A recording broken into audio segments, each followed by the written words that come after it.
തിരുനബി സല്ലല്ലാഹു അലൈഹി വസല്ലമ തങ്ങളുടെ ഹദറത്തിൽ വാദിയത്തിൽ പോകാറുള്ള ഒരാൾ ഇപ്പോഴും നബിതങ്ങളുടെ അടുക്കൽ വരും. അദ്ദേഹത്തിന്റെ ഇടസമയമനുസരിച്ച് അതൊരു റൊട്ടീനാണ്. അദ്ദേഹം ബദവിയാണ്, മലഞ്ചെരുവിൽ താമസിക്കുന്ന ആളാണ്. അദ്ദേഹത്തിന്റെ പേര് സാഹിർ എന്നാണ്. തിരുനബി സല്ലല്ലാഹു അലൈഹി വസല്ലം ഒരിക്കൽ വരുമ്പോൾ സാഹിർ റളിയല്ലാഹു അൻഹു അവர்கள் മദീനത്തുള്ള സ്വഹാബത്തിനോട് അദ്ദേഹം മലഞ്ചെരുവിലുണ്ടാകുന്ന പ്രത്യേകമായ കൃഷി ഉൽപ്പന്നങ്ങൾ കൊണ്ടുവന്ന് മദീനയിൽ കൊണ്ടുവന്ന് സ്വഹാബത്തിന് നൽകും. സ്വഹാബത്തിന്റെ അടുക്കൽ അതൊരു പട്ടണ പ്രദേശമാണല്ലോ, ബദുവായ പ്രദേശമല്ല. അവിടെ കിട്ടുന്ന സാധനങ്ങൾ അദ്ദേഹത്തിന്റെ വാദികത്തിലേക്ക് കൊണ്ടുപോവുകയും ചെയ്യും.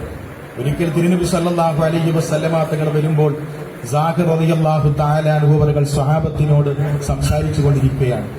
അപ്പോ അല്ലാഹുവിന്റെ റസൂല് പുറകിലൂടെ ഇങ്ങനെ പതുക്കെ പതുക്കെ വന്നു. നമ്മൾ ഒളിച്ചോപ്പി കളിക്കുന്നത് പോലെ, കണ്ണുമുത്തി കളിക്കുന്നത് പോലെ അദ്ദേഹത്തിന് വ്യക്തമല്ലാത്ത വിധത്തിൽ പുറകിലൂടെ കടന്നു വന്ന അല്ലാഹുവിന്റെ റസൂൽ സാഹിർ റളിയല്ലാഹു അൻഹുവിന്റെ രണ്ട് കണ്ണുകളും പൊത്തിപ്പിടിച്ചു എന്നാണ്. അതൊരു തമാശയാണ്.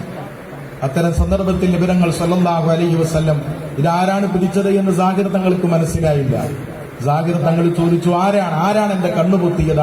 ആരാണ്? വിടൂ, എന്നെ ബുദ്ധിമുട്ടിക്കാതിരിക്കൂ എന്ന് വല്ലാതെ ശബ്ദമുണ്ടാക്കി. അപ്പോൾ നബിതങ്ങൾ പറഞ്ഞു, മൻ യസ്തരി ഹാദൽ അബ്ദ ബിദിർഹമൈൻ, ആരാണ് 2 ദിർഹം നൽകിയിട്ട് ഈ അടിമയെ വാങ്ങിക്കുക? അടിമയല്ല സാഹിർ തങ്ങളവരുകൾ. നബിതങ്ങൾ ഒരു തമാശ ഉണ്ടാക്കുകയാണ്. എല്ലാവർക്കും അതിന്റെ പേരിൽ ഒരു സന്തോഷമുണ്ടാകുന്നു. ആ സംഗമത്തിന് ഒരു ആത്മീയമായ ബന്ധമുണ്ടാകുന്നു.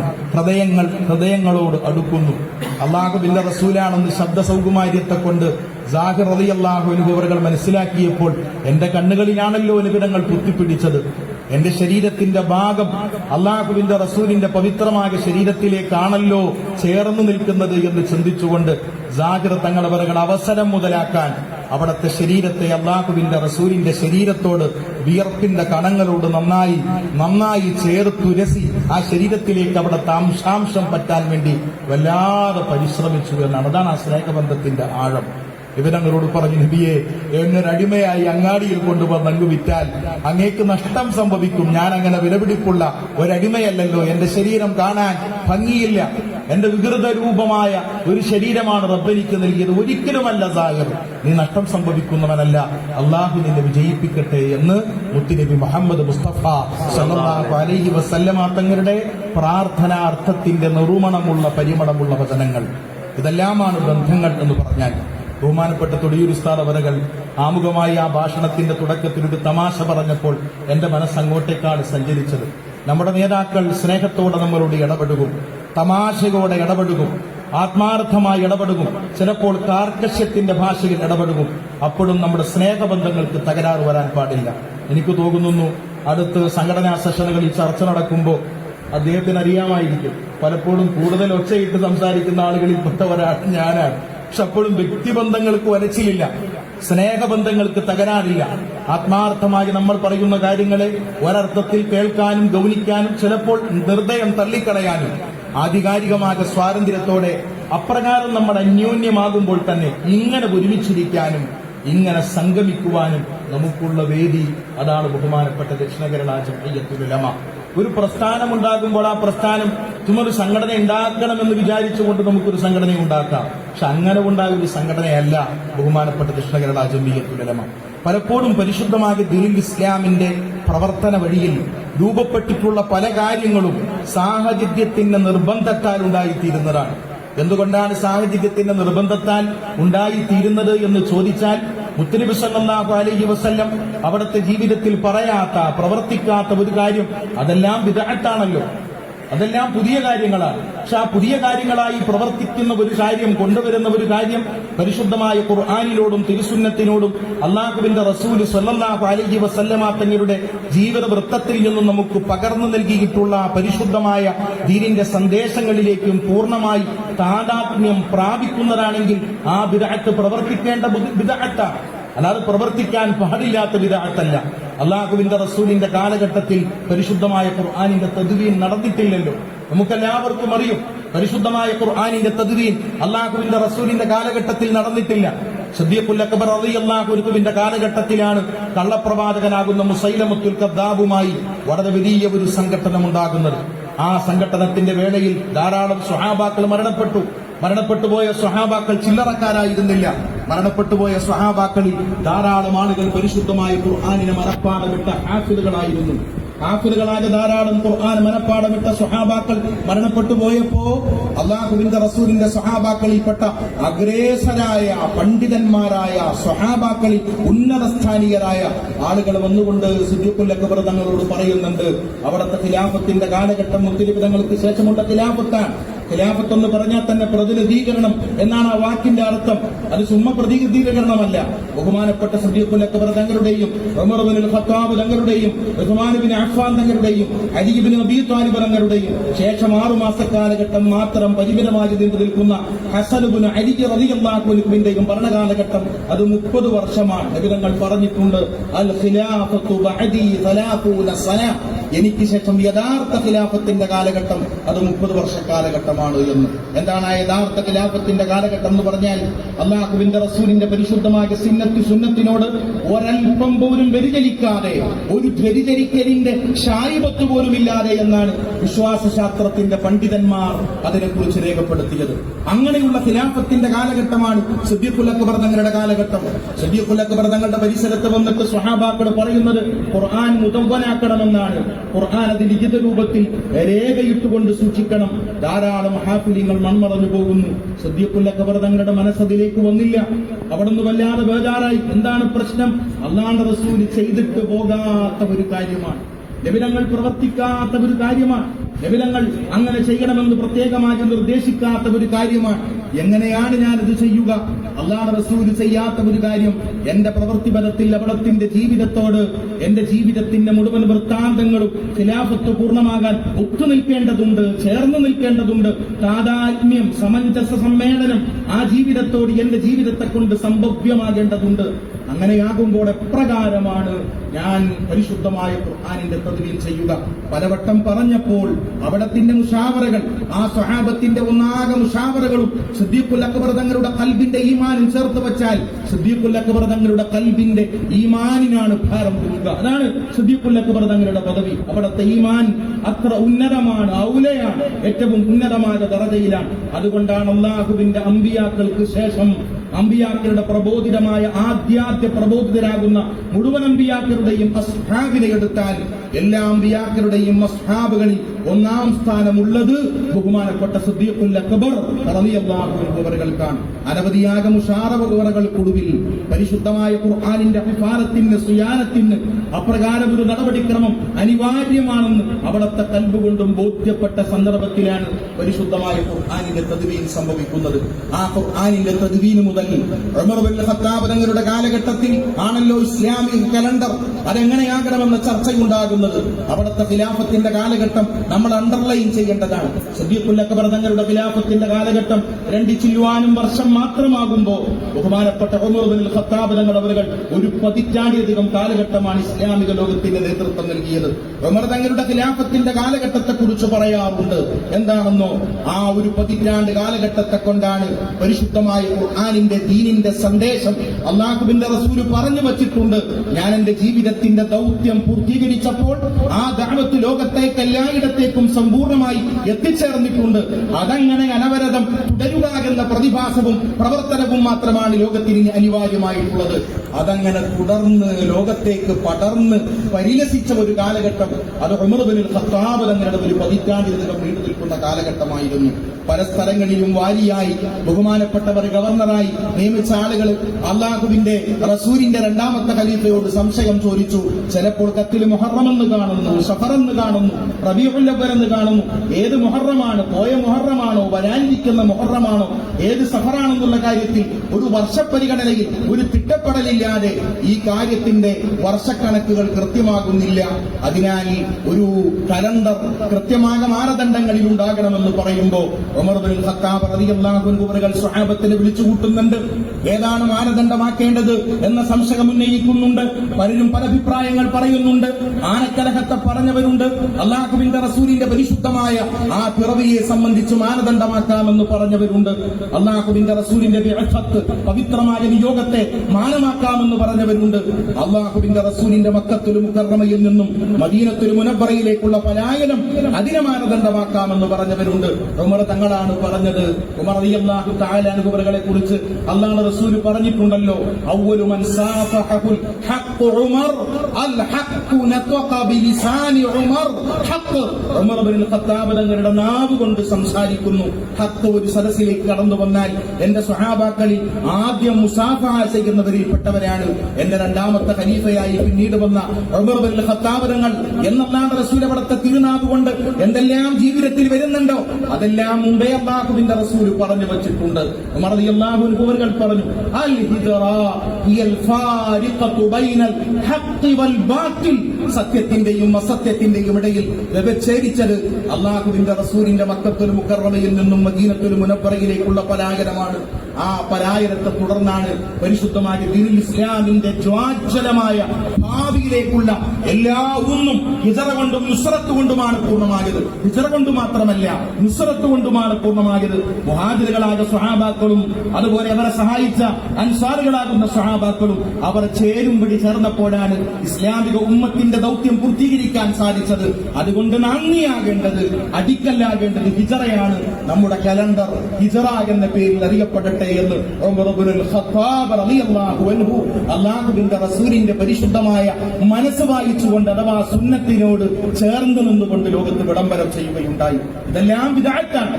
ഇതെല്ലാം ഒരർത്ഥത്തിൽ ബിദ്അത്താണ്. അല്ലാഹുവിന്റെ റസൂലിന്റെ കാലഘട്ടത്തിൽ ഇല്ലാത്തതാണ്. പക്ഷേ ഇതെല്ലാം അല്ലാഹുവിന്റെ റസൂലിന്റെ പരിശുദ്ധമായ സുന്നത്തിലേക്ക് പൂർണ്ണമായി ചേർന്ന് നിൽക്കുന്നതാണ്. അവിടെ നിന്ന് നിങ്ങൾ ഇങ്ങോട്ട് സഞ്ചരിച്ചു വന്നാൽ മതി. പരിശുദ്ധമായ അഖീദ തദ്വീൻ ചെയ്യപ്പെട്ടിട്ടില്ല. പരിശുദ്ധമായ ഫിഖ് അല്ലാഹുവിന്റെ റസൂലിന്റെ കാലഘട്ടത്തിൽ മുദവ്വനല്ല. തസവ്വുഫ് മുദവ്വനല്ല. ഇൽമു തഫ്സീർ മുദവ്വനല്ല. ഇൽമുൽ ഹദീസ് മുദവ്വനല്ല. പരിശുദ്ധമായ ഹദീസുകൾ പോലും മുദവ്വനല്ല. ബഹുമാനപ്പെട്ട ഇമാം ബുഖാരി തങ്ങളുടെ സ്വഹീഹ് മദ്ഹബിന്റെ ഇമാമുകളുടെ കാലഘട്ടത്തിലും എത്രയോ ശേഷമാണ് കടന്നു വരുന്നത്. എന്താണ് അവിടെ നിർവഹിതമായത്? ഓരോ കാലഘട്ടത്തിൽ ജീവിച്ചിരിക്കുന്ന ആ കാലഘട്ടത്തിലെ അഗ്രഗാമികളാക പണ്ഡിതന്മാർ, അവർ സ്വഹാബാക്കളാകാം, താബിഈങ്ങളാകാം, തബഉ താബിഈങ്ങളാകാം, അതിനുശേഷമുള്ള അയ്യമ്മത്തിന്റെ കാലഘട്ടമാകാം, പിന്നീട് വന്നിരിക്കുന്ന ആളുകളാകാം, ആരാകുമാകട്ടെ, അതാതു കാലഘട്ടങ്ങളിൽ ഏതൊരു ദൗത്യമാണോ അതാത് കാലഘട്ടത്തിലെ ഉലമാക്കൾ നിർവഹിക്കേണ്ടത് ആ ഉത്തരവാദിത്വത്തെ പൂർണ്ണമായ സ്വഭാവത്തിൽ ഏറ്റെടുത്തുകൊണ്ട് പൂർത്തീകരിക്കുന്ന ദൗത്യമാണ് അക്കാലഘട്ടത്തിൽ നിർവഹിതമായത്. അതിനവർക്കിടയിൽ വേറെ പകകളോ വിദ്വേഷങ്ങളോ ഉണ്ടായിട്ടില്ല. യാതൊരു വിധത്തിലുള്ള കുറവുകൾ ഉണ്ടായിട്ടില്ല. നമ്മുടെ മദ്ഹബുകൾ പറയുമ്പോൾ മാലിക് റളിയല്ലാഹു അൻഹു വരെകളും അഹ്മദ് ബിൻ ബഹുമാനപ്പെട്ട അബൂ ഹനീഫത്തുൽ കൂഫി തങ്ങളും പരസ്പരം ബന്ധപ്പെട്ട് കിടക്കുന്നു. മാലിക് റളിയല്ലാഹു അൻഹു വരെകൾ ഗുരുസ്ഥാനീയനായി യഥാർത്ഥ ഗുരുനാഥനായി ഷാഫിഈ റളിയല്ലാഹു അൻഹുവിന്റെ മദ്ഹബ് ഉണ്ടാകുന്നു. ഷാഫിഈ റളിയല്ലാഹു തആല അൻഹു ഗുരുനാഥനായിക്കൊണ്ട് അഹ്മദ് ബിൻ ഹംബൽ റളിയല്ലാഹു അൻഹുവിന്റെ മദ്ഹബ് ഉണ്ടാകുന്നു. അഹ്മദ് ബിൻ ഹംബൽ തങ്ങളവരുകൾ മുഅ്തസിലി ആശയത്തിന്റെ വിഷബാധയേറ്റ് ബഹുമാനപ്പെട്ടവർ ജയിലിലടക്കപ്പെട്ട് മർദ്ദിക്കപ്പെട്ട് അവിടത്തെ ശരീരത്തിൽ നിന്നും പവിത്രമായ രക്തധമനികൾ പൊട്ടിയരിച്ച് രക്തം തൂകിയപ്പോ ആ രക്തത്തിന്റെ പേരിൽ ഏറ്റവും അധികം കരഞ്ഞ ഒരു പണ്ഡിതനെന്ന് ലോകത്ത് ജീവിച്ചിരിക്കുന്നുണ്ടെങ്കിൽ അതവിടത്തെ പ്രിയപ്പെട്ട ഗുരുനാഥരാകുന്ന അല്ലാമ ഷാഫിഈ റളിയല്ലാഹു തആല അൻഹുവരുകളാണ്. അവരവരുടെ കാലഘട്ടത്തിന്റെ ദൗത്യങ്ങൾ നിർവഹിക്കുകയാണ്. അവരവരുടെ കാലഘട്ടത്തിന്റെ ദൗത്യങ്ങൾ നിർവഹിക്കുകയാണ്. അശ്അരി ത്വരീഖത്ത് എന്താണ്, മാതുരിദി ത്വരീഖത്ത് എന്താണ്, ഏതാണ്ട് ഒരേ കാലഘട്ടത്തിലാണ് ഇരു പണ്ഡിതന്മാരും ജീവിച്ചിരുന്നത്. വിശ്വാസ സരണിയെ ചോദ്യം ചെയ്തുകൊണ്ട് ഇസ്ലാമിന്റെ വിശ്വാസത്തെ മലീമസപ്പെടുത്തുവാൻ മുഅ്തസിലിയാക്കൾ കടന്നുവന്ന്, ആദ്യ സംഘമായി ഖവാരിജിയാക്കൾ കടന്നുവന്ന് ഇസ്ലാമിന് വിരുദ്ധമായ അഥവാ അഹ്ലുസുന്നത്തി വൽ ജമാഅത്തിന്റെ പരിശുദ്ധമായ ഖുർആനിന്റെ തിരുസുന്നത്തിന്റെ ആശയങ്ങൾക്ക് വിരുദ്ധമായ ആശയങ്ങൾക്ക് അസ്ഥിവാരമിട്ടുകൊണ്ട് രണ്ടാമത് കടന്നു വന്ന മുഅ്തസിലിയാക്കൾ, ഷിയാക്കൾ എല്ലാവർക്കും കൃത്യമായി മറുപടി പറഞ്ഞുകൊണ്ട് അശ്അരി ഇമാമും ബഹുമാനപ്പെട്ട മാതുരിദി ഇമാമും കടന്നു വന്നപ്പോൾ അതാണ് ശരി എന്ന് ലോകത്തുള്ള മുഴുവൻ പണ്ഡിതന്മാരും പ്രഖ്യാപിച്ചു. ലോകം അതിലേക്ക് ചേർന്നു വന്നു. മുഅ്തസിലത്തിന്റെ ആശയങ്ങളെ പൂർണ്ണമായി തട്ടിത്തെറിപ്പിച്ചു. ഖവാരിജിന്റെ ആശയങ്ങളെ തട്ടിത്തെറിപ്പിച്ചു. ഷിയാക്കളുടെ ഷിയായിസത്തെ പൂർണ്ണമായി നമ്മൾ അവഗണിച്ചു. യുക്തിവാദത്തിന്റെ വാറോലകളെ നമ്മൾ ചവിട്ടി വലിച്ചു. എല്ലാം പരിശുദ്ധമായ അശ്അരി ത്വരീഖത്തിന്റെ സുന്നത്തിന്റെയും പവിത്രമായ മാതുരിദി ത്വരീഖത്തിന്റെയും വെളിച്ചത്തിലായിരുന്നു. അവിടെ നിന്നങ്ങോട്ട് വന്നാൽ പണ്ഡിതന്മാരുടെ ദൗത്യം അങ്ങനെയാണ്. നിങ്ങൾ നോക്കൂ, ഇമാം ബുഖാരി തങ്ങളവറുകൾ അവിടുന്ന് ഗുരുനാഥനാണ്. അബൂദാവൂദ് തങ്ങളുടെ ഇമാം മുസ്ലിം തങ്ങളവറുകൾ അവിടുന്ന് ഗുരുനാഥനാണ്. ബഹുമാനപ്പെട്ട തുറുമുദി തങ്ങളുടെ ഗുരുനാഥനാണ്. ബഹുമാനപ്പെട്ട ബുഖാരി തങ്ങളവറുകൾ തുറുമുദി തങ്ങളുടെ ഗുരുനാഥനാണ്. ബഹുമാനപ്പെട്ട അബൂദാവൂദ് തങ്ങളവറുകൾ തുറുമുദി തങ്ങളുടെ ഗുരുനാഥനാണ്. ബഹുമാനപ്പെട്ട മുസ്ലിം തങ്ങളവറുകൾ തുറുമുദി തങ്ങളുടെ ഗുരുനാഥനാണ്. ആ ബന്ധം നമ്മൾ ചിന്തിക്കുമ്പോൾ ഇമാം ബുഖാരി തങ്ങൾ അത് ഏതോ ഒരു ലോകത്ത്, മുസ്ലിം തങ്ങൾ വിഭിന്നമായ മറ്റൊരു ലോകത്ത്. പലപ്പോഴും നമുക്കിടയിലൊക്കെ അങ്ങനെ വഴക്കുകൾ ഉണ്ടാകാറുണ്ടല്ലോ. അദ്ദേഹത്തെ കണ്ടാൽ ഇദ്ദേഹം ഒന്ന് ചിരിക്കുക പോലുമില്ല. അങ്ങനെയല്ല അവരുടെ ഉത്തരവാദിത്തം. അതാത് കാലഘട്ടങ്ങളിൽ ഏതേത് ഉത്തരവാദിത്തമാണ് നിർവഹിക്കേണ്ടത് അവർ സ്നേഹബന്ധത്താൽ ചാലിച്ച് ചേർന്നൊഴുകി അവർ ആ ദൗത്യത്തെ നിർവഹിക്കുകയായിരുന്നു. ഇമാം ബുഖാരി തങ്ങളവറുകൾ, തിർമിദി തങ്ങളവറുകൾ, ബുഖാരി തങ്ങളുടെ സ്വഹീഹ് നമ്മൾ പരിഗണിക്കുമ്പോൾ പരിശുദ്ധമായ ഖുർആനിന് ശേഷം ഏറ്റവും പ്രധാനപ്പെട്ട ലോകൈക ഗ്രന്ഥം അത് സ്വഹീഹുൽ ബുഖാരിയാണെന്ന് നമ്മൾ പറയുന്നു. എന്നാൽ ആ ബുഖാരി തങ്ങൾ അവിടുത്തെ വിനയാന്യതമായ ഭാവത്തെ കൊണ്ട്, ബുഖാരി തന്നെയാണ് കേട്ടോ, ഞാനിതിനെ കുറച്ചുകൊണ്ട് പറയുകയല്ല, ഇമാം ബുഖാരി തങ്ങൾ കിലോമീറ്ററുകൾ മൈലുകൾ താണ്ടി ഹദീസ് കേൾക്കാൻ, ഹദീസ് കേട്ട ഒരാളുടെ സമീപത്ത് ചെല്ലുമ്പോ അദ്ദേഹം ഒരു ഭക്ഷണം എടുത്തുകൊണ്ട് ഒരു ഒട്ടകത്തിന്റെ മുമ്പിലേക്ക് ഭക്ഷണം നീട്ടുകയാണ്. ആ ഒട്ടകം കഴിക്കുവാൻ വേണ്ടി അദ്ദേഹം ആ ഒട്ടകത്തിന്റെ ആ വായുഭാഗം അതിന്റെ മുഖഭാഗം നീട്ടുന്നു. അപ്പോൾ അദ്ദേഹം ഭക്ഷണം പിന്നോട്ടാക്കുന്നു, വീണ്ടും ഭക്ഷണം മുന്നോട്ടാക്കുന്നു. അപ്പോൾ ആ മൃഗം അതിന്റെ മുതുക് നീട്ടുന്നു, അപ്പോൾ ഭക്ഷണം പിന്നോട്ടാക്കുന്നു. ഈ പ്രവർത്തനം കണ്ടപ്പോ ഇമാം ബുഖാരി തങ്ങളവറുകൾ അവിടെ നിന്ന് കടന്നുപോയി.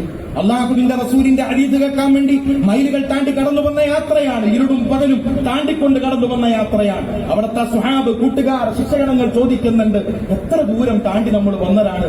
അദ്ദേഹത്തിന്റെ മുഖതാവിലേക്ക് പോയില്ലല്ലോ, കണ്ടില്ലല്ലോ, കേട്ടില്ലല്ലോ, ഹദീസ് ചോദിച്ചില്ലല്ലോ, എന്തുകൊണ്ടാണ് ഇങ്ങനെ തിരിഞ്ഞു നടക്കുന്നത്? അതോ ഒരു മുഹ്തറമായ ജീവിയുടെ മുമ്പിൽ ഭക്ഷണം മുന്നോട്ടാക്കി പിന്നീട് പിന്നോട്ടാക്കി അതിനെ കടിപ്പിക്കുന്ന ഒരാൾ പരിശുദ്ധമായ ഹദീസിന്റെ വിഷയത്തിൽ സത്യസന്ധത പുലർത്തുമെന്ന് ഞാനങ്ങനെ കരുതാനാണ് ഞാൻ ആ ഹദീസ് കേൾക്കുന്നില്ല എന്ന് ഇമാം ബുഖാരി റഹ്മത്തുള്ളാഹി തആല അലൈഹി അങ്ങനെയാണ് ഹദീസിനെ അച്ചടക്കത്തോടെ ബഹുമാനപ്പെട്ടവർ ക്രമീകരിച്ചത്. ആ ഇമാം ബുഖാരി തങ്ങളവറുകൾ അവിടുത്തെ സദസ്സിൽ ഹദീസ് കേട്ടവരാണ് ഇമാം തുർമിദി തങ്ങളവറുകൾ. ആ തുർമിദി തങ്ങളവറുകൾ ശിഷ്യരാകുമ്പോൾ അവിടുത്തെ ഗവേഷണ പഠിത്തം, അവിടുത്തെ കണ്ടെത്തലുകൾ, അവിടുത്തെ പരിശ്രമങ്ങൾ, അവിടുത്തെ ചിന്താധാരകൾ അതെല്ലാം ബുഖാരി തങ്ങൾ ശിഷ്യനെ, ഉസ്താദ് മാത്രമല്ലല്ലോ, ഉസ്താദിനെ ശിഷ്യനും പഠിപ്പിക്കും. ചോദ്യങ്ങളിലൂടെ, അന്വേഷണങ്ങളിലൂടെ, നന്നായി ചോദിക്കുന്ന നാവ് ഒരു ശിഷ്യനുണ്ടെങ്കിൽ, നന്നായി ഗ്രഹിക്കുന്ന ഒരു ഹൃദയം, ഒരു ബുദ്ധി ഒരു ശിഷ്യനുണ്ടെങ്കിൽ ഗുരുനാഥൻ ശിഷ്യനെ മാത്രമല്ല ശിഷ്യരിൽ നിന്നും ഗുരുനാഥനും പഠിക്കാനുണ്ടാകും. ബഹുമാനപ്പെട്ട ഇമാം തുർമിദി തങ്ങളോട് ഇമാം ബുഖാരി തങ്ങൾ പറയുകയാണ്,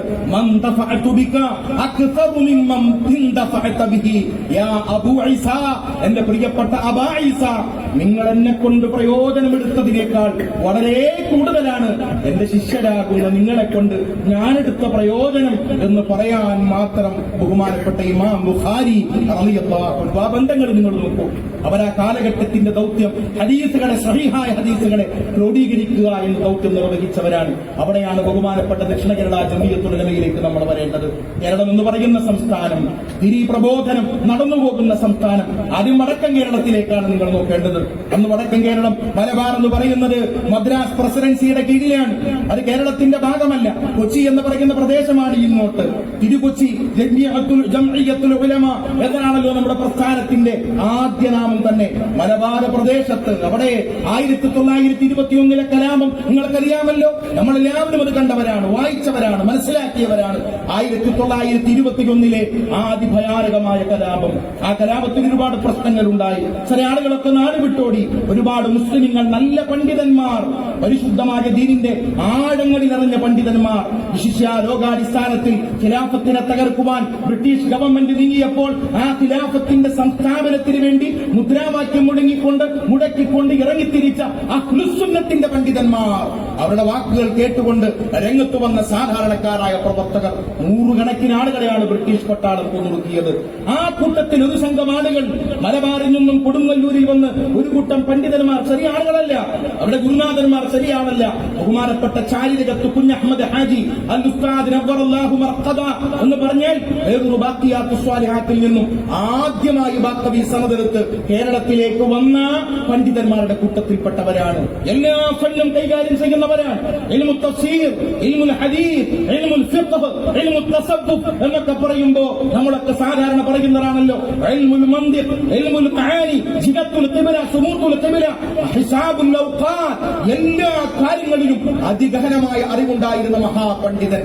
ആ പണ്ഡിതന്റെ പാണ്ഡിത്യത്തിന്റെ മുമ്പിൽ കേരളത്തിലെ മുത്തഅല്ലിമീങ്ങൾ അത്ഭുതത്തോടുകൂടെ നിന്നപ്പോഴാണ് അവിടെ നിന്നാണ് പഠിച്ചത്, അവിടെ നിന്ന് പഠിച്ചത് വേലൂർ ബാഖിയാത്തു സ്വാലിഹാത്തിൽ നിന്നാണ് എന്ന് പറയപ്പെട്ടപ്പോഴാണ് കേരളത്തിൽ നിന്നും മഹാപണ്ഡിതന്മാരുടെ ഒടുക്ക് പിന്നീട് വേലൂർ ബാഖിയാത്തു സ്വാലിഹാത്തിലേക്ക് ഉണ്ടാകുന്നത്.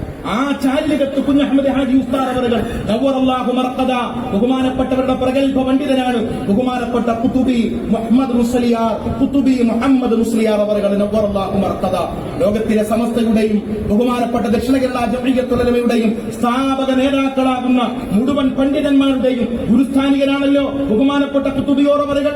എന്റെ പ്രിയപ്പെട്ട പിതാവ് ശൈഖുന നൂറുൽ ഉലമ ഫരീദുദ്ദീൻ ഉസ്താദ് അവറുകൾ, എന്റെ പിതാവിന്റെ ഗുരുനാഥൻ ബഹുമാനപ്പെട്ട പാപ്പിനിശ്ശേരി മമ്മിക്കുട്ടി ഉസ്താദ് അവറുകളാണ്. ബഹുമാനപ്പെട്ട പാപ്പിനിശ്ശേരി മമ്മിക്കുട്ടി ഉസ്താദ് അവരുടെ ഗുരുനാഥർ ബഹുമാനപ്പെട്ട സദഖത്തുല്ലാ ഉസ്താദ് അവറുകളാണ്. സദഖത്തുല്ലാ ഉസ്താദ് അവരുടെ ഗുരുനാഥർ ബഹുമാനപ്പെട്ട ഖുതുബി മുഹമ്മദ് മുസ്ലിയാർ അവറുകളാണ്. നവ്വറല്ലാഹു മറാഖിദഹു വനഫഅനല്ലാഹു ബിഉലൂമിഹിം ആമീൻ. അക്കാലഘട്ടത്തിൽ ആ ഖുതുബി തങ്ങൾക്ക് ജന്മം നൽകിയ പണ്ഡിതനാണ് ചാലികത്ത് അവറുകൾ. പക്ഷേ അവിടുത്തെ ദർസിൽ പഠിച്ച് വന്നിരാഗ് തൊടിയൂർ ഉസ്താദ് പറഞ്ഞതുപോലെ ചില ആളുകൾ കുരുത്തം കെട്ടുപോയി. അതിൽപ്പെട്ട ആളുകളിൽപ്പെട്ടവരാണ് ഈ മൊയ്തു മൗലവി, ഈ കെ മുഹമ്മദ് മൗലവി, കെ എം മുഹമ്മദ് മൗലവി. രണ്ടുപേരും മുഹമ്മദ് ആയതുകൊണ്ട് ഈ കെ മൗലവി എന്ന പേരിലും കെ എം മൗലവി എന്ന പേരിലും അവർ അറിയപ്പെടുന്നു. അവർ കൊടുങ്ങല്ലൂരിൽ വന്ന് തമ്പടിച്ചു. അവരവിടെ ഒരു സംഘടനാ പ്രവർത്തനത്തിന് രൂപം നൽകി.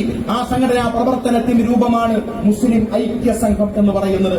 1922 ഈ സംഘടനയുടെ പ്രവർത്തനം ഉണ്ടാകുമ്പോൾ എല്ലാ മുസ്ലിമുകളും അതിനെ അംഗീകരിച്ചു, എല്ലാവരും അതിനെ ഇഷ്ടപ്പെട്ടു.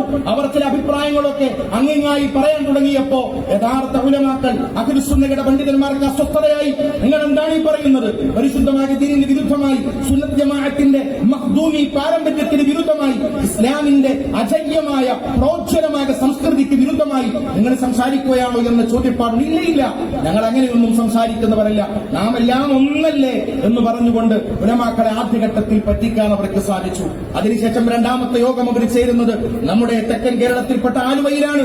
1924 ആലുവയിൽ അവർ ഒരുമിച്ചുകൂടി. 24-25 ഘട്ടങ്ങളിൽ അനവധി വട്ടം അവർ ആലുവയിൽ ഒരുമിച്ചുകൂടി. അങ്ങനെ കേരള ജംഇയ്യത്തുൽ ഉലമ എന്ന് പറയുന്ന പണ്ഡിത പ്രസ്ഥാനത്തിന് അവർ രൂപം നൽകി. കേരള ജംഇയ്യത്തുൽ ഉലമ നിങ്ങൾ ആദ്യം ആലോചിക്കേണ്ടതാണ്, അടിവരയിടേണ്ടതാണ്. ആ പ്രസ്ഥാനിക പ്രവർത്തനങ്ങളിൽ സുന്നത്ത് ജമാഅത്തിന്റെ പണ്ഡിതന്മാരും ആദ്യം ചേർന്നു നിന്നു. അവർ സുന്നത്ത് ജമാഅത്തിന്റെ ആശയാദർശങ്ങൾക്ക് വിരുദ്ധമല്ല, അശ്അരി തരീഖത്തിന് വിരുദ്ധമല്ല, ബഹുമാനപ്പെട്ട മാതുരിദി തരീഖത്തിന് വിരുദ്ധമല്ല, 4 മദ്ഹബുകൾക്കും വിഭിന്നമായ സമീപനം സ്വീകരിക്കുന്നവരല്ല എന്ന നിലയിൽ അവർ മുന്നോട്ട് വന്നപ്പോ അവരെ സ്വീകരിക്കാൻ വടക്കൻ കേരളത്തിലെയും തെക്കൻ കേരളത്തിലെയും ഉലമാക്കൾക്ക് വിമുഖതയുണ്ടായില്ല. പക്ഷേ പിന്നീട് പോകെ ആ ഇസ്ലാമികമായ സംസ്കാരത്തിന്റെ ഭാഗമായി നമ്മൾ നടത്തുന്ന മൗലിദുകൾ, നമ്മുടെ റാത്തിബത്തുകൾ, നമ്മുടെ സിയാറത്തുകൾ, മഹാന്മാരോടുള്ള ആദരവുകൾ, അതിനെയെല്ലാം പുറങ്കാൽ കൊണ്ട് തട്ടി അവിടെ 1920 കാലഘട്ടങ്ങളിൽ ഗൾഫ് നാടുകളിൽ പടർന്നു പിടിച്ച് രാഷ്ട്രീയ സംവിധാനത്തിലേക്ക് വളർന്നു വന്ന മുഹമ്മദ് ബിൻ അബ്ദുൽ വഹാബിന്റെ നേതൃത്വത്തിലുള്ള വഹാബിയത്ത് ആശയമാണ് ഈ സംസ്ഥാനത്ത് വളർത്തിയെടുക്കുവാൻ ഇവർ ശ്രമിക്കുന്നത് എന്ന് മനസ്സിലാക്കിയപ്പോ ആ മഹാപണ്ഡിതന്മാർ 1926 നമ്മുടെ ജനന തീയതി പോലെ ജൂൺ മാസം 26-ാം തീയതി കോഴിക്കോട് വലിയ പള്ളി ജുമുഅത്ത് പള്ളിയിൽ അവരെല്ലാവരും ഒരുമിച്ചുകൂടി ബഹുമാനപ്പെട്ട വരക്കൽ മുല്ലക്കോയ തങ്ങളുടെ ആഭിമുഖ്യത്തിൽ നേതൃത്വത്തിൽ അവർ ഒരു പണ്ഡിത പ്രസ്ഥാനത്തിന് രൂപം നൽകി. ആ പ്രസ്ഥാനത്തിന്റെ പേരാണ് കേരള ജംഇയ്യത്തുൽ ഉലമ. രജിസ്റ്റർ ചെയ്യാൻ വേണ്ടി ചെന്നപ്പോ അതിനു മുമ്പേ ഇവർ വിദഅത്തിന്റെ സംഘടനയുടെ പേരായി കേരള ജംഇയ്യത്തുൽ ഉലമ രജിസ്റ്റർ ചെയ്തിട്ടുണ്ട്. ഒരേ പേരിൽ 2 സംഘടനകൾ രജിസ്റ്റർ ചെയ്യാൻ സാധിക്കുകയില്ലല്ലോ. അതുകൊണ്ട് ആ സംഘടനയുടെ രണ്ടാമത് രജിസ്റ്റർ ചെയ്യാൻ വേണ്ടി ചെന്ന സംഘടനയുടെ പേര് മാറ്റി അതിന്റെ പേരാണ് ബഹുമാനപ്പെട്ട സമസ്ത കേരള ജംഇയ്യത്തുൽ ഉലമ. എന്താണ് മുസ്ലിയാരെ ദക്ഷിണയെ കുറിച്ച് പറയാൻ വേണ്ടി വിളിച്ചിട്ട് ബഹുമാനപ്പെട്ട അധ്യക്ഷൻ അവർക്ക് ചിന്തിക്കുന്നുണ്ടാകും, ഇത് സമസ്തയെ കുറിച്ചാണല്ലോ പറയുന്നത്. അല്ല, അവിടെ നിന്നാണ് ഈ ചരിത്രം തുടങ്ങുന്നത്. ഞാൻ സൂചിപ്പിക്കാൻ ശ്രമിച്ചത് ഒറ്റക്കൊറ്റക്കായി ഓരോരുത്തരായി പരിശുദ്ധമായ ദീനിന്റെ ദഅവത്തിന്റെ ഉത്തരവാദിത്തം നിർവഹിച്ചുകൊണ്ട് തെക്ക് വടക്ക് വ്യത്യാസമില്ലാതെ മുദരിസന്മാരായി, ഉലമാക്കളായി, ഖുതബാക്കളായി, മുസ്ഹാക്കളായി, മുർഷിദുകളായി, തരീഖത്തിന്റെ ശൈഖുമാരായി, ഇസ്ലാമിക ലോകത്തിന്റെ പണ്ഡിതന്മാർ കേരളത്തിൽ അങ്ങോളം ഇങ്ങോളം ദഅവത്തിന്റെ പ്രവർത്തനം ഒറ്റ മരമായി, ഒറ്റ വൃക്ഷമായി ഒരു സ്ഥലത്തെ കേന്ദ്രീകരിച്ച് ശൈഖുന ഫരീദുദ്ദീൻ ഉസ്താദ് അവരുകൾ പള്ളിയിലുണ്ടെങ്കിൽ, മൂവാറ്റുപുഴയിലുണ്ടെങ്കിൽ ബഹുമാനപ്പെട്ടവർ അവിടെ മതിയായവരാണ്. ഇവിടെ ബഹുമാനപ്പെട്ട കെ പി ഹദറത്തുണ്ടെങ്കിൽ അവിടെ മതിയായവരാണ്. അന്നിലയിൽ മുന്നോട്ട് പോകുന്ന സാഹചര്യത്തിന് മാറ്റം വന്നു. എന്താണ് മാറ്റം? സംഘടിതമായി ബിദ്അത്തിന്റെ ആശയം പ്രചരിപ്പിക്കുവാൻ ശ്രമിക്കുന്നു എന്ന് വന്നപ്പോൾ ദീനിന്റെ യഥാർത്ഥ ആശയം പറയാൻ ഒരു സംഘടന അനിവാര്യമായി വന്നു. അതാണ് ഞാൻ ആദ്യമേ സൂചിപ്പിച്ചത്.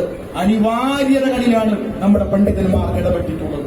അനിവാര്യതകളിലാണ്. അല്ലെങ്കിൽ ഒരു ചോദ്യമില്ലേ, എന്തുകൊണ്ട് ദക്ഷിണ കേരള ജംഇയ്യത്തുൽ ഉലമ, എന്തിനാണ് സമസ്ത കേരള ജംഇയ്യത്തുൽ ഉലമ, എന്തിനാണ് ദക്ഷിണ കേരള ജംഇയ്യത്തുൽ ഉലമ 70ാം വാർഷികം ആഘോഷിക്കുന്നത്? അപ്പൊ 70 വർഷത്തിന് മുമ്പ് ഇവിടെ ദഅവത്തിന്റെ പ്രവർത്തനമൊന്നും നടന്നില്ല എന്നാണോ?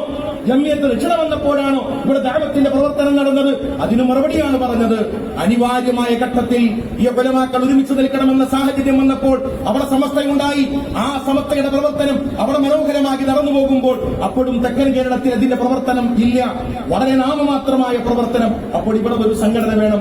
ബഹുമാനപ്പെട്ട OB തഖിയുദ്ദീൻ ഫരീദുദ്ദീൻ ഉസ്താദ് അവരുടെ ഈ പാവപ്പെട്ടവന്റെ വെല്ലിപ്പയാണ്, ഉമ്മയുടെ പിതാവാണ്. ഷേഖുന ചേലക്കുളം ഉസ്താദ് അവരുടെ മാമനാരാണ്, അമ്മോച്ചനാണ്. എന്റെ പിതാവിന്റെ അമ്മോച്ചൻ, വേക്കാരുടെ എലി ഉസ്താദിന്റെ അമ്മോച്ചൻ, ഇപ്പോൾ നിങ്ങൾക്ക് പരിചിതനായ ഓണംപള്ളി അബ്ദുസ്സലാം ഉസ്താദ് അവരുടെ അമ്മാച്ചൻ, ബഹുമാനപ്പെട്ട OB ഉസ്താദ് അടക്കമുള്ള ജംഇയ്യത്തുൽ ഉലമയുടെ ദക്ഷിണ കേരള ജംഇയ്യത്തുൽ ഉലമയുടെ സ്ഥാപക നേതാക്കളാകുന്ന മഹാപണ്ഡിതന്മാർ ഈ വിഷയത്തെക്കുറിച്ച് ആലോചിച്ചു.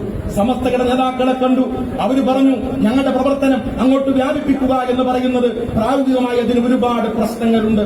അതുകൊണ്ട് തിരുകൊച്ചിയിൽ നിങ്ങൾ സംഘടിതമായി നിന്നുകൊണ്ട് സമൂഹം വഴിതെറ്റാതിരിക്കാൻ, ആലുവയിലാണ് അവരുടെ ആദ്യത്തെ യോഗം, കൊടുങ്ങല്ലൂരാണ് അവരുടെ ആദ്യത്തെ യോഗം. അതുകൊണ്ട് അവിടെ അതിന്റെ അപകടം വരാതിരിക്കാൻ നിങ്ങൾ സംഘടിതമായി നിന്നുകൊണ്ട് പ്രവർത്തന നിരതരാകണമെന്ന് മഹാരഥന്മാരായ പണ്ഡിതന്മാരുടെ പ്രാർത്ഥനകളുടെയും ആശീർവാദത്തോടെയും തെക്കൻ കേരളത്തിൽ തുടക്കം കുറിച്ച മഹാപണ്ഡിത പ്രസ്ഥാനത്തിന്റെ പേരാണ് ബഹുമാനപ്പെട്ട ദക്ഷിണ കേരള ജംഇയ്യത്തുൽ ഉലമ. അതാണ് ദക്ഷിണ കേരള ജംഇയ്യത്തുൽ ഉലമ. ആ കാര്യത്തിൽ നമുക്ക് സംശയമുണ്ടാകരുത്. ഈ മഹത്തായ പ്രസ്ഥാനം ദീനീ ദഅവത്തിന് വേണ്ടി അതിന്റെ അനിവാര്യയുടെ സാഹചര്യത്തിൽ ബഹുമാനപ്പെട്ട തൊടിയൂർ ഉസ്താദ് പറഞ്ഞല്ലോ, ഇഖ്ലാസിന്റെ അടിപ്പടയിൽ, തഖ്വയുടെ അടിപ്പടയിൽ സ്ഥാപിതമായ മഹത്തായ പ്രസ്ഥാനത്തിന്റെ പേരാണ്. ആളാവാൻ വേണ്ടി ഉണ്ടായ പ്രസ്ഥാനമല്ല, കാശുണ്ടാക്കാൻ വേണ്ടി ഉണ്ടായ പ്രസ്ഥാനമല്ല, ആളുകളുടെ മുമ്പിൽ പ്രശസ്തി കിട്ടാൻ വേണ്ടി ഉണ്ടായ പ്രസ്ഥാനമല്ല. ഇത് ദീനിന്റെ ദഅവത്തിന് വേണ്ടി സാഹചര്യം അത് തേടുന്നു എന്ന് മനസ്സിലാക്കിയപ്പോ ചാടിയിറങ്ങിയ അല്ലാഹുവിന്റെ തഖ്വയിൽ അധിഷ്ഠിതമായ സിംഹക്കുട്ടികളുടെ, സിംഹങ്ങളുടെ പ്രസ്ഥാനത്തിന്റെ പേരാണ് ബഹുമാനപ്പെട്ട ദക്ഷിണ കേരള ജംഇയ്യത്തുൽ ഉലമ. ദക്ഷിണ കേരള ജംഇയ്യത്തുൽ ഉലമ 1955 ജൂൺ മാസം 26-ാം തീയതി ആദ്യ യോഗം ചേരുന്നത് ഈ കൊല്ലം ജില്ലയിലാണ്. ഈ മന്നാലികളാക്കുന്ന യുവപണ്ഡിതന്മാരാകുന്ന നിങ്ങൾ ഇവിടെ സംഗമിക്കുമ്പോൾ നിങ്ങൾക്ക് അതിൽ സന്തോഷിക്കാം. ഈ കൊല്ലം ജില്ലയാണ് അന്നും ഇന്നും ഈ ബഹുമാനപ്പെട്ട പ്രസ്ഥാനത്തിന്റെ ആസ്ഥാനം. ജോനകപ്പുറത്താണ് ഇതിന്റെ ആദ്യത്തെ മീറ്റിംഗ് ചേരുന്നത്. രണ്ടാമത്തെ മീറ്റിംഗ് ചേരുന്നത് തൊട്ടടുത്ത ജില്ലയാകുന്ന തിരുവനന്തപുരത്തെ VJT ഹാളിലാണ്. VJT ഹാളിൽ ഈ വിഷയത്തെക്കുറിച്ച് ഒരേ വർഷം 1955 ആദ്യ യോഗം ജൂൺ 26-ാം തീയതി ഇവിടെ ചേരുന്നു. അടുത്ത യോഗം 1955 ഓഗസ്റ്റ് മാസത്തിൽ ഇവിടെ ചേരുന്നു, തിരുവനന്തപുരത്ത് ചേരുന്നു. ആ യോഗത്തിൽ ബഹുമാനപ്പെട്ട കടക്കൽ ഉസ്താദ് നീറുന്ന ഹൃദയത്തോടെ നിരുദ്ധകണ്ഠനായി കണ്ണീറനായിക്കൊണ്ട് ബഹുമാനപ്പെട്ടവർ അവിടുത്തെ ഗുരുനാഥന്റെ പേര് പറഞ്ഞല്ലോ.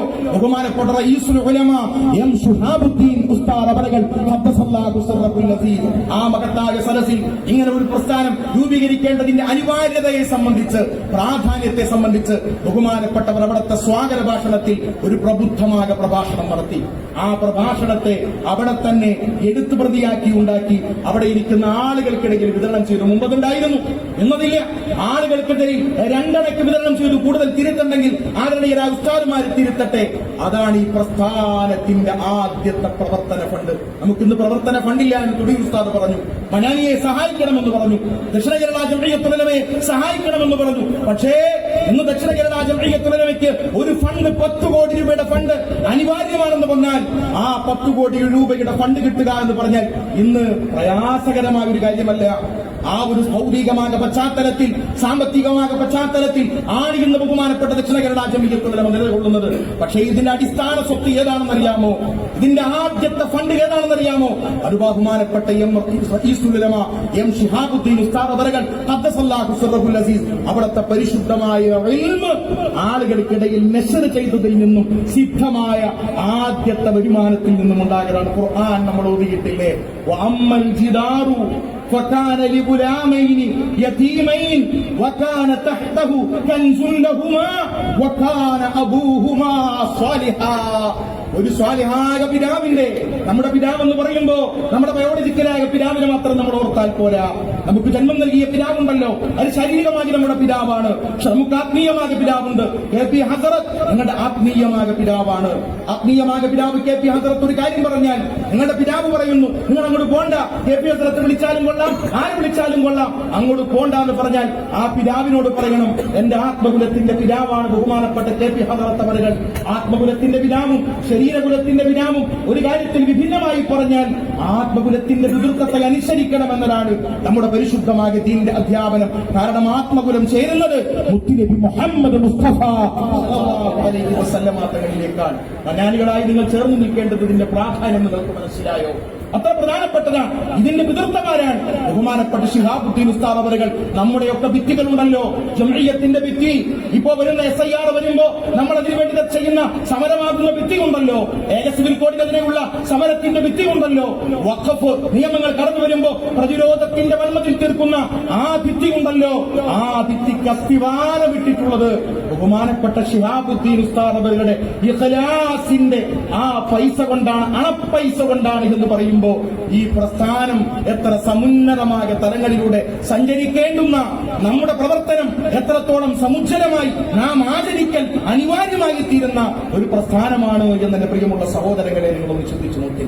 റഹ്മാനായ റബ്ബ് വലിയ പ്രവർത്തകന്മാരായി മാറാൻ ഈ പ്രസ്ഥാനത്തിന് വേണ്ടി, അതുവഴി പരിശുദ്ധമായ ദീനുൽ ഇസ്ലാമിന് വേണ്ടി സുന്നത്ത് ജമാഅത്തിന്റെ പവിത്രമായ മാർഗത്തിൽ അടിയുറച്ചു നിൽക്കാൻ നമുക്കെല്ലാവർക്കും പ്രവർത്തന നിരതരായി മുന്നേറാൻ അല്ലാഹു സുബ്ഹാനഹു വ തആല തൗഫീഖിനെ പ്രദാനിക്കുമാറാകട്ടെ.